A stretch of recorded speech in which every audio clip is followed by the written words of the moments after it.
Legislativo e Judiciário aí no âmbito federal, o meu colega, o Gabriel Bus, coordenador de política aqui do Metrópolis. Muito bom dia, Bus.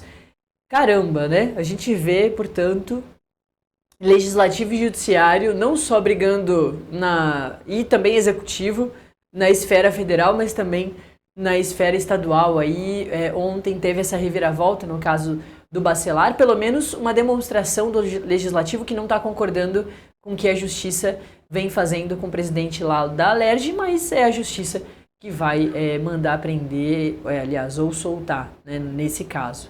Agora, falando da questão federal, o Bus, ontem a gente acabou não conseguindo conversar, mas que bom que hoje você voltou. A gente tem um montão aí de assunto importante, justamente dessa questão de legislativo e judiciário. Começa ali com a bomba que o Gilmar Mendes soltou, né, sobre impeachment dos ministros, e aí eles também já começam a falar sobre PEC para indicação de ministro, eles reivindicando mais poderes nesse conflito com o judiciário, né?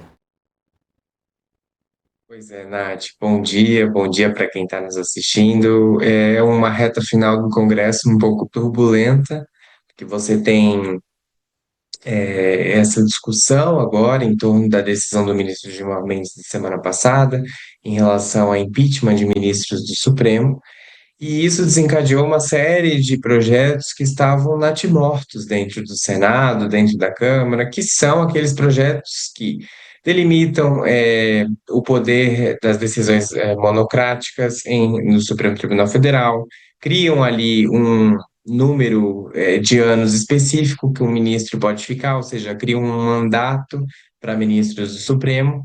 E aí tem uma proposta ainda mais reacionária, se a gente pode dizer assim, é uma proposta ainda mais ambiciosa, que seria a possibilidade de divisão. Hoje, só o presidente da República tem atribuição de indicar o ministro do Supremo Tribunal Federal. Há ali um debate em relação a agora trazer isso para dentro do Congresso, ou seja, dividir essa responsabilidade com o presidente da República. Algumas vagas ficariam ainda com o presidente, mas outras seriam indicação da Câmara e do Senado. E aí, esse debate é muito forte nesse momento, porque é um momento de a flor da pele, se a gente pode dizer assim, onde o Senado ficou muito irritado, e aí, quando a gente fala muito irritado, é porque foi quase unânime essa irritação. Não veio só da oposição ou do centro, veio também dos governistas em relação à decisão do ministro Gilmar Mendes. E aí, quando você tem uma união tão grande dentro do Senado em relação a algo, a reação geralmente acontece. O que a gente sabe de mais prático é que a primeira proposta que deve, de fato, avançar no Senado é em relação à mudança da lei do impeachment. A lei do impeachment é antiga, é de 1950, essa lei estava até hoje em vigor, foi mudado agora o trecho em relação a ministros do Supremo Tribunal Federal por uma decisão ali do Gilmar Mendes, que vai ser agora levada ao plenário. Então, os outros ministros vão poder fazer essa votação, dizer ali se concordam ou não, ou se não concordam, o que defendem para esse ponto específico da lei do impeachment. Mas no Senado, a lei que tramita é um projeto do senador Rodrigo Pacheco, ex-presidente da Casa, que está ali sendo relatado pelo senador Everton, que vai ler seu relatório amanhã na CCJ, e a votação deve acontecer, se não amanhã, na próxima semana, que é a última do Congresso antes do recesso. Então, a primeira reação imediata vai ser essa mudança na lei do impeachment, que líderes acreditam que vai ser votado ainda este ano, né? A gente está a 10 dias do recesso no Congresso, mas essa é uma certeza, e as outras, com certeza, vão ser ainda amadurecidas. Ô, Bus, tem outro assunto também bastante interessante, né, que vem aí gerando.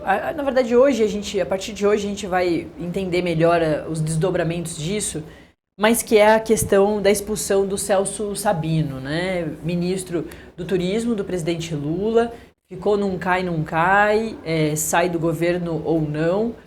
E nesse momento é expulso do União Brasil, do partido dele, porque o União Brasil tinha, né, esse planejamento de que ele desembarcasse do governo Lula.